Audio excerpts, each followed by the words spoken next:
Hello students, good morning to all of you. Today we will discuss about causes of unemployment and remedies of unemployment, government policy and employment generation. ये topic आज हमें करने हैं। इससे previous वाली video में हमने clear किया था what is the meaning of unemployment, कि अनएम्प्लॉयमेंट क्या है, टाइप्स ऑफ अनएम्प्लॉयमेंट, जिसके हमने 8 टाइप्स किए थे। टाइप्स ऑफ अनएम्प्लॉयमेंट जो कौन कौन से थे, disguised, seasonal, open unemployment, industrial unemployment, education unemployment, frictional unemployment, structural unemployment और लास्ट क्या था, साइक्लिकल अनएम्प्लॉयमेंट। ये हमने टाइप्स किए थे। अब है कि जो अनएम्प्लॉयमेंट है हमारी कंट्री में, और मैंने ये भी बताया कि जो unemployment is not our country's problem. हम ये नहीं कहेंगे केवल ये हमारी ही कंट्री की प्रॉब्लम है या हम ये कहें डेवलपिंग कंट्री की प्रॉब्लम है, ऐसा नहीं है। This problems are faced by every country. जो ये प्रॉब्लम है अनएम्प्लॉयमेंट की, एवरी कंट्री में हर कंट्री क्या करती है, इसको फेस करती है। इस अनएम्प्लॉयमेंट के हमारे डेवलपिंग कंट्री के अंदर होने के मेन कॉजेस क्या है। इवन हमारे यहाँ पर जो अनएम्प्लॉयमेंट है वो कैसी है, टेम्परेरी नेचर, टेम्परेरी नेचर की है, फिक्स अनएम्प्लॉयमेंट नहीं है, कभी होती है कभी नहीं होती। मतलब ऐसा नहीं कि ऑल टाइम सभी कैसे हैं, अनएम्प्लॉयड हैं। लेकिन इसके मेन कॉजेस क्या है, ये अनएम्प्लॉयमेंट जो वर्ड आया है ये कहां से आया है, इसके मेन कारण क्या है, क्यों आई है अनएम्प्लॉयमेंट। तो first is slow rate of economic growth. जो हमारी इकोनॉमिक ग्रोथ है उसकी जो रेट है वो कैसी है, स्लो है। इट मीन जो हमारी इकोनॉमिक्स है वो उतनी स्पीड से क्या नहीं हो रही है, इंक्रीज नहीं हो रही। इट मीन्स जो हमारा टारगेट है, जिस टारगेट को हम अचीव करना चाहते हैं, ये चाहते हैं कि टारगेट क्या हो जाए, हमारा कंप्लीटली अचीव हो जाए, हम उस टारगेट को अचीव नहीं कर पाते। It means actual growth rate of economics is less than potential, कि जैसे टारगेटेड, जितना टारगेटेड है हमेशा उससे एक्चुअल ग्रोथ हमारी कैसी रही है, कम रही है, क्योंकि रेट कैसे उसकी स्लो है। उसके बहुत सारे क्या हो जाते हैं, रीजन हो जाते हैं। Next is population explosion. Second कारण है जो पॉपुलेशन है वो क्या हो रही है, बहुत ज्यादा स्पीड से क्या हो रही है, इंक्रीज। मतलब कि इतनी हमारी एम्प्लॉयमेंट अपॉर्चुनिटीज इंक्रीज नहीं हो रही जिस रेट से क्या बढ़ रही है, पॉपुलेशन बढ़ रही है। हमारी कंट्री की मेन अनएम्प्लॉयमेंट का मेन कारण क्या है कि पॉपुलेशन का क्या होना, रैपिडली ग्रोथ से क्या हो जाना, इंक्रीज हो जाना। क्योंकि जो एम्प्लॉयमेंट एक्सचेंज है, मैं ये कहूं जो गवर्नमेंट की एम्प्लॉयमेंट स्कीम्स हैं, can not absorb of this population, इस पॉपुलेशन को क्या नहीं कर पाती, अब्सॉर्ब नहीं कर पाती। अब्सॉर्प्शन कैपेसिटी ऑफ एम्प्लॉयमेंट कैसी है, less than the rate of population explosion. Third is under developed agriculture. जो हमारे इंडिया है, इंडिया के अंदर जो एग्रीकल्चर सेक्टर्स है, मैं ये वो large portions of peoples are engaged with agriculture activities, या फिर most peoples lived in rural area and engaged with agriculture activity. जो मोस्ट पीपल्स है, ज्यादा से ज्यादा लोग किससे एंगेज्ड हैं, कहां रहते हैं, रूरल एरियाज में रहते हैं। रूरल एरियाज में रहते हैं तो मेनली किससे एंगेज्ड है, एग्रीकल्चर एक्टिविटीज, एग्रीकल्चर एक्टिविटी से एंगेज्ड है। बट एग्रीकल्चर एक्टिविटी के लिए अभी भी वो किस चीज को यूज करते हैं, ट्रेडिशनल जो आउटलुक है वो अभी भी उसी को क्या करते जा रहे हैं, यूज करते जा रहे हैं। It means not used modern techniques, वो मॉडर्न टेक्निक्स को क्या नहीं करते, यूज नहीं करते। और वो अदर जो हमारी एक्टिविटीज होती है एग्रीकल्चर की, हमें एग्रीकल्चर को और मॉडर्नाइज करने के जो इंप्रूवमेंट गवर्नमेंट चला रही है, इंप्लीमेंटेशन कर रही है, वो उनको क्या नहीं कर पाते, फॉलो नहीं करते। वो अभी भी क्या है, large proportions of our population depend on rainfall. अभी भी किसके ऊपर डिपेंड है, वो रेनफॉल के ऊपर डिपेंड है। Good rainfall, good harvesting, bad rainfall और बैड हार्वेस्टिंग, इन अभी भी बहुत से लोगों का यही मानना है। फिर है fourth, defective educational system. India का जो एजुकेशनल सिस्टम है वो कैसा है, डिफेक्टिव है। डिफेक्टिव होने का मतलब है कि हमारे इंडिया के अंदर जो हमें एजुकेशन दी जाती है, जो एजुकेशन दी जाती है, हम थ्योरेटिकल तो बहुत अच्छी नॉलेज क्या कर लेते हैं, गेन कर लेते हैं, बट इन प्रैक्टिकली वे में सोचिए तो हम उसको क्या नहीं कर पाते, फॉलो नहीं कर पाते। मतलब कि थ्योरेटिकल अलग और प्रैक्टिकल अलग। जैसे कि मैं एक छोटा सा एग्जांपल लेती हूँ। फॉर एग्जांपल आप क्या हो, आप अकाउंटेंसी के क्या करते हो, क्वेश्चंस करते हो। आपने जैसे ही क्या बनाया, आपने देखो 12th 11th क्लास के अंदर आपने बैंक रिकॉन्सिलिएशन स्टेटमेंट्स बनाया था, उसके बाद अकाउंटिंग इक्वेशंस थी, आपकी एंट्रीज थी, ठीक है, और किसका यूज किया जाता है, पीएनएल अकाउंट का यूज किया जाता है, देन उसके बाद बिल ऑफ एक्सचेंज का यूज किया जाता है, कैश फ्लो स्टेटमेंट्स आपका बनता है। तो जो भी आप क्या करोगे, जो बुक्स के अंदर जो अकाउंट्स आप प्रिपेयर कर रहे हो, आप उनको किसी भी कंप्यूटर के अंदर, पीसी के अंदर उसी फॉर्म के अंदर प्रेजेंट नहीं करोगे, क्योंकि आप पढ़ते कुछ और हो, लेकिन वो रियल में हम देखें, ग्राउंड में जाकर देखें तो उसका यूज कुछ और होता है। इट मींस हमें पहले जब थ्योरेटिकल नॉलेज दी जाती है इन सब के बारे में, तो उस टाइम ये भी नहीं बताया जाता कि आप जब प्रैक्टिकली करोगे इनको तो उस वक्त आपको इन एंट्रीज को कैसे यूज करना है, उस टाइम कैश फ्लो स्टेटमेंट्स है वो सॉफ्टवेयर के अंदर कैसे बनता है, बीआरएस आपका कैसे बनेगा। इट मींस आपका जो हमारा एजुकेशन स्टैंडर्ड्स है वो अभी भी कैसा बहुत ही लो है। जो और ये क्या 100 साल पुराना जो क्या है वो चलता आ रहा है, वो एक घिसी-पिटी की क्या करना है, डेफिनेशन एग्जैक्ट याद करनी और एग्जैक्ट वो रटनी है, लिखनी है, और वो उसी से क्या आने हैं, मार्क्स आने हैं।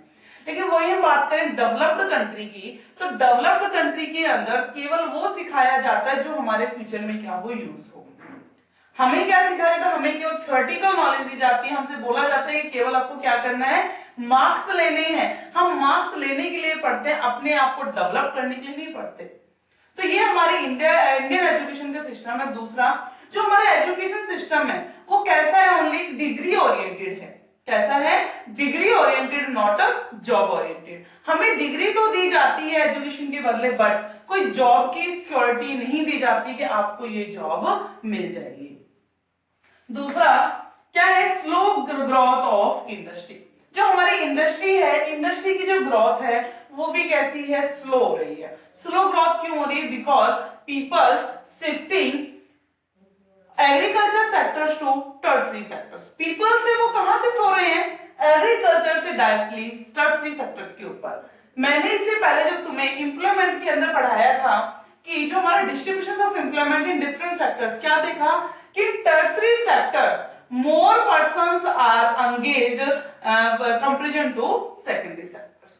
टर्सरी सेक्टर्स के अंदर ज्यादा से ज्यादा पॉपुलेशन एंगेज्ड है, किसकी बजाय कि सेकेंडरी सेक्टर्स की वजह। क्यों, क्योंकि हमारी इंडस्ट्रीज है वो क्या नहीं उतनी डेवलप्ड नहीं हो रही है, उनकी ग्रोथ रेट है वो कैसी है, कम है। दूसरा क्या है कि जो इंडस्ट्रीज को सेटअप करने के लिए बहुत ज्यादा क्या चाहिए, हमें कैपिटल चाहिए। हमारे पास क्या नहीं, इतनी कैपिटल नहीं है कि हम हर बार न्यू इंडस्ट्रीज को ओपन कर सके, न्यू प्लांट्स एंड मशीनरी लगा सके और न्यू एम्प्लॉयमेंट अपॉर्चुनिटीज को डेवलप कर सके। तो इंडस्ट्री की जो ग्रोथ है वो भी कैसी है, स्लो। और दूसरा, अगर इंडस्ट्री के अंदर अगर इंडस्ट्री ग्रोथ क्या होती है, हमारी ज्यादा होती, तो क्या होगा, ये लेबर इंटेंसिव टेक्नोलॉजी को यूज करेगी तो ज्यादा आउटपुट होगा, जितना आउटपुट होगा उतनी क्या मिलेगी, एम्प्लॉयमेंट मिलेगी। फिर है decline of cottage and small scale industry. जो स्मॉल एंड कॉटेज इंडस्ट्रीज हैं, स्मॉल स्केल इंडस्ट्रीज हैं, is the primitive source of villagers यानी स्मॉल टाउन्स। ये प्रिमिटिव सोर्स किसके लिए है, जो हमारे विलेजर्स हैं, या फिर हम किसकी बात है, स्मॉल टाउन्स में हैं, उनके पास क्या है, इनका बहुत ही अच्छा सोर्स है, इससे वो बहुत अच्छी अर्निंग कर सकते हैं। बट ये धीरे धीरे क्या होता जा रहा है, कम होता जा रहा है। अब कम होता जा रहा है, इट मींस की जो पर्सन्स है, जो डिमांड है मार्केट के अंदर, पर्सन्स की जो डिमांड है वो कंप्लीटली क्या हो चुकी है, चेंज हो चुकी है। और वो क्या किस चीज के ऊपर बिलीव करते हैं, मशीन मेड प्रोडक्ट के ऊपर बिलीव करते हैं। वो ये बिलीव करते हैं कि जितना प्रोडक्ट मशीनरी के थ्रू बनाया जाए उसके अंदर फिनिशिंग अच्छी होगी, लुक वाइज अच्छा होगा, अट्रैक्टिव भी होगा, और दूसरा इकोनॉमिकल भी पड़ता है। वही जो स्मॉल स्केल हमारी इंडस्ट्रीज है, कॉटेज इंडस्ट्रीज है, यहाँ पर प्रोडक्ट को बनाने में भी क्या लगता है, टाइम लगता है। अकॉर्डिंग टू डिमांड सप्लाई करनी पॉसिबल नहीं होती, और जो फिनिशिंग, जो अट्रैक्टिवनेस किसके अंदर आती है, मशीनरी के थ्रू आती है, वो उन कॉटेज इंडस्ट्रीज के पास मशीनरीज अवेलेबल नहीं होती। तो क्या होता है, जिनका धीरे धीरे डिक्लाइन होती जा रही है। जब ये डिक्लाइन हो रही है, और ये स्मॉल और कॉटेज इंडस्ट्रीज तो हुआ है, किसके ऊपर बेस्ड होती है, ये तो लेबर इंटेंसिव बेस्ड है।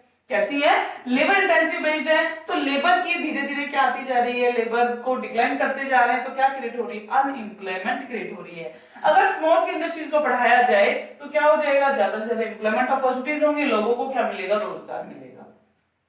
फिर है फॉल्टी प्लानिंग।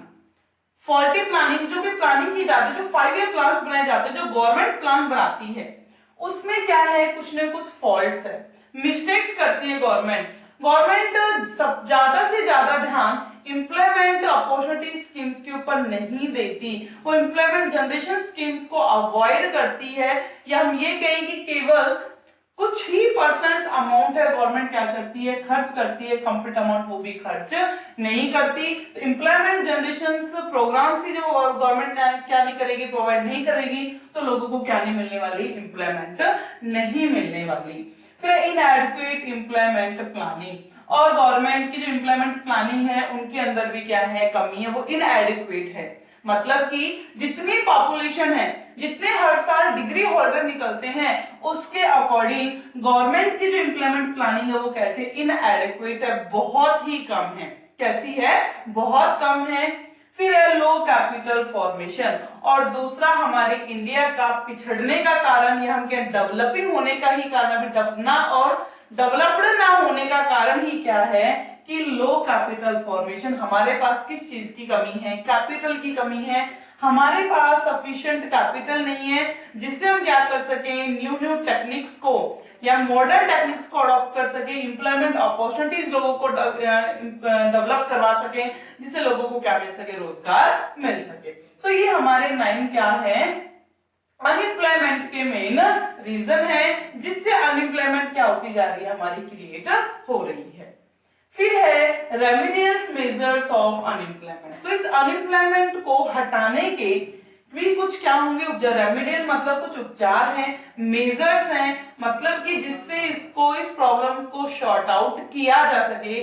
तो क्या करना चाहिए, सबसे पहले है accelerating growth rate of GDP.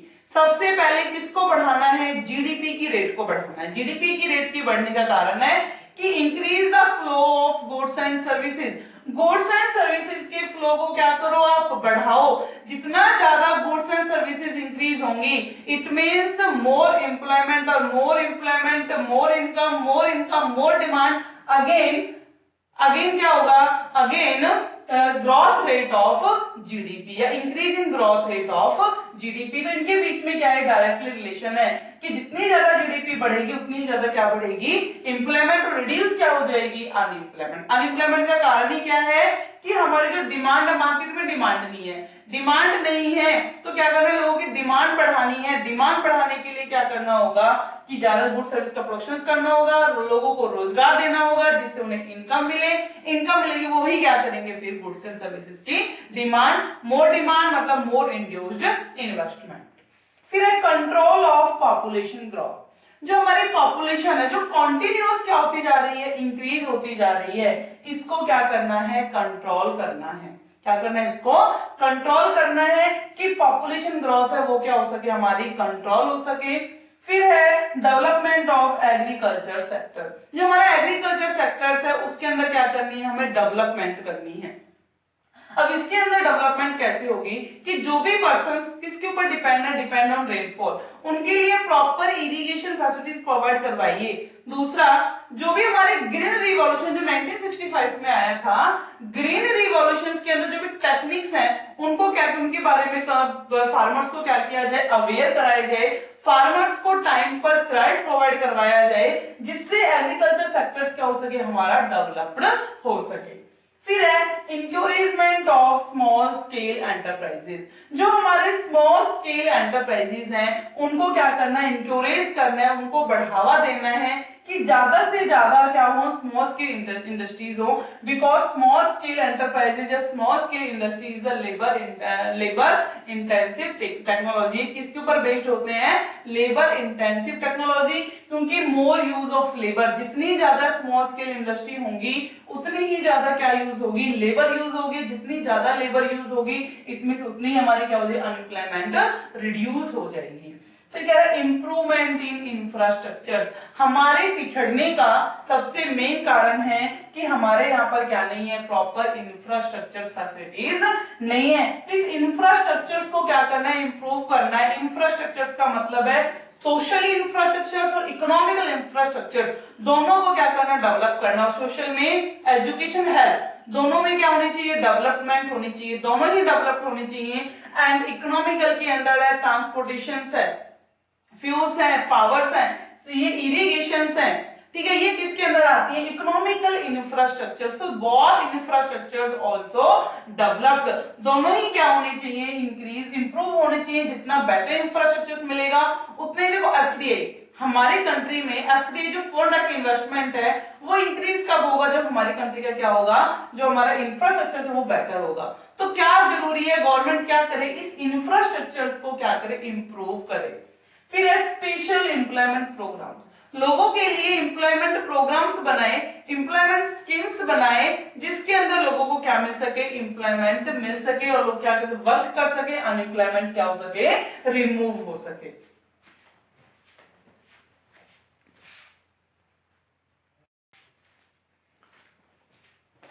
So students, next is improvement in employment exchange। जो हमारे एम्प्लॉयमेंट एक्सचेंज है उनके अंदर क्या करना चाहिए, इंप्रूवमेंट। इट मींस, इसका मतलब ये है कि जितने भी हमारे क्या है एम्प्लॉयमेंट एक्सचेंज है वो कंट्री के हर कोने में होने चाहिए। मतलब कि जहां हमारी पॉपुलेशन है, जहां तक हमारी जो डेंसिटी है पॉपुलेशन की, वहां हर जगह क्या हो, एम्प्लॉयमेंट एक्सचेंज हो, जिससे लोगों को जॉब के बारे में बार बार अवेयर कराया जा सके और लोगों को क्या प्रोवाइड करवा सके, वहां से जॉब अपॉर्चुनिटीज प्रोवाइड करवाई जा सके। फिर क्रिएशंस ऑफ एम्प्लॉयमेंट अपॉर्चुनिटीज, लोगों के लिए एम्प्लॉयमेंट अपॉर्चुनिटीज क्या करनी है, क्रिएट करनी। एम्प्लॉयमेंट अपॉर्चुनिटीज कैसे क्रिएट होंगी, देखो उनको अवसर कैसे देने हैं। कभी गवर्नमेंट ने जैसे स्कीम्स क्या निकाल दी कि अब की बार जितने भी हमारे क्या हैं जो डिप्लोमेटिक है, आईटीआई होल्डर्स हैं, कि उनके लिए क्या निकलेंगी, जॉब निकलेंगी, अब की बार पॉलिटिकल के लिए निकलेंगे। मतलब उनको अलग अलग क्या देनी चाहिए, अपॉर्चुनिटीज देनी चाहिए, ठीक है। तो क्रिएशन ऑफ एम्प्लॉयमेंट अपॉर्चुनिटीज, लोगों को क्या दे, एम्प्लॉयमेंट अपॉर्चुनिटीज दे, जिससे वो क्या कर सके, अपने आप को उस फील्ड में वो प्रूफ कर सके और जॉब ले सके। फिर रिफॉर्म ऑफ एजुकेशनल सिस्टम, सबसे ज्यादा जो जरूरी है कि हमारा जो एजुकेशनल सिस्टम है उसके अंदर सुधार लाया जाए। जो हमारा एजुकेशनल सिस्टम है उसके अंदर बहुत कमियां, मैं जैसे इसमें बताया था क्लासेस में, बहुत कमियां हैं। इस सिस्टम को सुधारा जाए। हमारी जो एजुकेशन है वो कैसी होनी चाहिए, डिग्री ओरिएंटेड ना होकर जॉब ओरिएंटेड होनी चाहिए। या फिर हम ये कहें कि जो एजुकेशन हमें प्रोवाइड करवाई जा रही है तो हमें वो एजुकेशन दें कि जिसका जहां पे हम वर्क करें वो वहां पर क्या उस फील्ड में उसका प्रॉपर यूज हो सके। हमें केवल उस थ्योरेटिकल, केवल वो नॉलेज प्रोवाइड करवाई जाए जिसके बेस पर हम क्या कर सके, कुछ अर्न कर सके या गुड्स एंड सर्विसेज को इंक्रीज कर सके। दूसरा, इस इकोनॉमी के अंदर अपना क्या कर सके, हम कॉन्ट्रीब्यूशंस कर सके। उस टाइप के हमें क्या प्रोवाइड करवाई जानी चाहिए, एजुकेशन प्रोवाइड कराई जानी चाहिए। फिर है मैन पावर प्लानिंग, गवर्नमेंट को जरूरी है वो क्या करे, मैन पावर प्लानिंग। ये प्लानिंग कर रखे, लोगों को प्लानिंग करे कि अकॉर्डिंग टू डिमांड क्या कर सके, वो लोगों की सप्लाई कर सके। तो डिमांड होनी चाहिए मार्केट में, लोगों की क्या करे, वो मैन पावर की डिमांड को इंक्रीज करे, उसी के अकॉर्डिंग लेबर की क्या करे, फिर वो सप्लाई। तो मैन पावर प्लानिंग भी होना बहुत ज्यादा जरूरी, अकॉर्डिंग टू डिमांड्स क्या हो, उसकी प्रॉपर सप्लाई हो सके। ये तो थे हमारे कॉजेज एंड मेजरमेंट्स। अब है government policy and employment generations. Government की कुछ पॉलिसीज हैं जो एम्प्लॉयमेंट जनरेशन। तो पॉलिसीज क्या है, गवर्नमेंट या तो हमें डायरेक्टली एम्प्लॉयमेंट प्रोवाइड करवा देती, पॉलिसी होती है या तो डायरेक्ट एम्प्लॉयमेंट प्रोवाइड करवाए या फिर इनडायरेक्ट हमें क्या प्रोवाइड करवाए, वो एम्प्लॉयमेंट। जैसे कि when government provide direct employment, जब भी गवर्नमेंट क्या प्रोवाइड करवाती है हमें direct employment by employing people at in various department of administrative purpose, जो अपने एडमिनिस्ट्रेटिव पर्पस को क्या, उसको संभालने के लिए वेरियस डिपार्टमेंट के ऊपर क्या निकालते हैं, रिक्रूट करती है, मतलब सिलेक्शंस करती है, लोगों का भर्ती करती है, चयन करती है, वो क्या कहलाता है, डायरेक्ट एम्प्लॉयमेंट। जब भी हम किसी भी गवर्नमेंट जॉब के लिए अप्लाई करते हैं तो गवर्नमेंट क्या कर रही है, हमारा डायरेक्ट एम्प्लॉयमेंट दे रही है, क्या कर रही है, हमें डायरेक्टली एम्प्लॉयमेंट दे रही है, वो क्या है, direct employment. It also run industry, hotels, transport company, ये क्या करती है, इंडस्ट्री की भी को भी रन करती है, होटल्स भी हैं इसके, कुछ ट्रांसपोर्ट कंपनी है, जहां पर गवर्नमेंट क्या करती है, डायरेक्टली लोगों को एम्प्लॉयमेंट प्रोवाइड कराती है। कहते हैं कॉन्ट्रैक्ट बेस पे, गवर्नमेंट के अंडर, बट किसके ऊपर काम चल रहा है, कॉन्ट्रैक्ट बेस के ऊपर। तो वहां गवर्नमेंट ने क्या किया, हमें डायरेक्टली एम्प्लॉयमेंट प्रोवाइड कराती है। दूसरा, गवर्नमेंट हमें क्या करती है, इनडायरेक्ट भी एम्प्लॉयमेंट प्रोवाइड करवाती है। when increase the productions of goods and services in public sector enterprises, the requirements of raw materials is fulfilled by the private entrepreneurs। Government क्या कर रही है, गुड्स एंड सर्विसेज के फ्लो को increase कर रही है। किसको इंक्रीज कर रही है, गुड्स एंड सर्विसेज के फ्लो को इंक्रीज कर रही है। जितना गुड्स एंड सर्विसेज का फ्लो इंक्रीज हो रहा है तो उसको उस आउटपुट को बनाने के लिए क्या यूज हुआ, input provide by the private entrepreneur. But ये इनपुट किसके थ्रू प्रोवाइड कराया जा रहा है, प्राइवेट एंटरप्रेन्योर के थ्रू। तो प्राइवेट एंटरप्रेन्योर से इनपुट मिल रहा है, रॉ मटेरियल मिल रहा है, तो रॉ मटेरियल कैसे रेडी किया जा रहा है, बाय द एम्प्लॉइज। तो गवर्नमेंट ने क्या कहा है कि जितना वो क्या करेगी, डिमांड करेगी, जितनी रॉ मटेरियल की डिमांड करेगी, जितना इनपुट की डिमांड करेगी, उतना ही प्राइवेट सेक्टर्स क्या प्रोवाइड करवाएगा, एम्प्लॉयमेंट अपॉर्चुनिटी। मतलब कि गवर्नमेंट ने हमें डायरेक्टली एम्प्लॉयमेंट प्रोवाइड नहीं करवाई है, उसने इनडायरेक्टली, इट मींस खुद ने डिमांड की है किसकी, इनपुट की, फिर प्राइवेट सेक्टर किसकी डिमांड कर रहा है, मैन पावर की डिमांड कर रहा है, तो गवर्नमेंट के थ्रू ही हमें क्या मिली है, वो एम्प्लॉयमेंट मिली है। क्या मिली, हमें एम्प्लॉयमेंट मिली। तो गवर्नमेंट ने हमें वो एम्प्लॉयमेंट कैसे प्रोवाइड करवाई है, इनडायरेक्टली। तो गवर्नमेंट ने हमें क्या प्रोवाइड करवाती है, इनडायरेक्ट एम्प्लॉयमेंट प्रोवाइड करवाती है। तो गवर्नमेंट की पॉलिसी के अंदर आता है कि government provide direct employment and indirect. Direct का मतलब तो ये जो गवर्नमेंट खुद क्या करे, रिक्रूट करे, खुद सिलेक्शंस करे, किसके लिए, फॉर एडमिनिस्ट्रेटिव पर्पस, अपने एडमिनिस्ट्रेटिव पर्पस के लिए क्या करती है, खुद से सिलेक्शंस करती है, वो डायरेक्ट एम्प्लॉयमेंट होता है। दूसरा, जब वो खुद से सिलेक्शन रिक्रूट ना कर इनडायरेक्टली हमें क्या प्रोवाइड करवाती है, जॉब। लेकिन मिल हमें जॉब वो कैसे रही है, थ्रू द गवर्नमेंट। किसके थ्रू मिल रही है, वो गवर्नमेंट के थ्रू क्या मिल रही है, हमें जॉब मिल रही है। तो किसके अंदर आता है, इनडायरेक्ट एम्प्लॉयमेंट के अंदर आता है। फिर है कि गवर्नमेंट्स के कुछ प्रोग्राम्स हैं, एम्प्लॉयमेंट जनरेशन प्रोग्राम्स। तो प्रोग्राम्स कौन कौन से हैं, like national rural employment generation है, 2005 में हुआ था, गारंटी एक्ट, प्राइम मिनिस्टर रोजगार योजना, शहरी सर्व जयंती शहरी सब रोजगार योजना, मनरेगा स्कीम्स है। ये सारी स्कीम्स कौन सी हैं, जो एम्प्लॉयमेंट को क्या कर रही है, प्रोवाइड करवा रही हैं। ये सारी स्कीम्स हम पहले स्टडी कर चुके हैं, और किसके अंदर, पॉवर्टी चैप्टर्स के अंदर। ये सारी स्कीम्स किसके अंदर पढ़ी, एम्प्लॉयमेंट जनरेशन स्कीम्स हमने पॉवर्टी चैप्टर के अंदर ये सारी स्कीम्स क्लियर हो चुकी हैं, जिससे लोगों को क्या मिलता है, रोजगार मिलता है, जिससे वो क्या करते हैं, अपनी लिविंग को अर्न करते हैं। तो हमारा ये चैप्टर यहीं पर क्या होता है, ये कंप्लीट होता है।